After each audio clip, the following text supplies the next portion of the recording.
Hindi na nakapalag ang isang 38 years old na mister sa sinagawang manhunt operation ng Baler PNP na nasa kanilang talaan bilang top 1 most wanted person dahil sa patong-patong na kaso nito.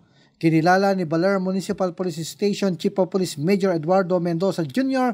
sa pangalang alias Jojo dahil sa panggagasa sa 16 anyos nitong stepdaughter.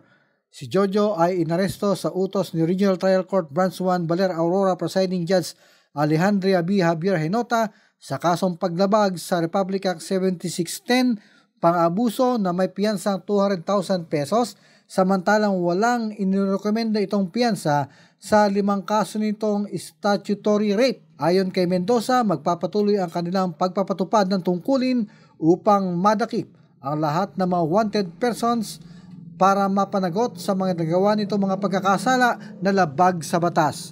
Ang suspect ay nakakulong sa Baler PNP Detention Cell sa kasalukuyan. Ako ang inyong naging tagapaghatid balita, Jason De Asis para sa RTV News Desk.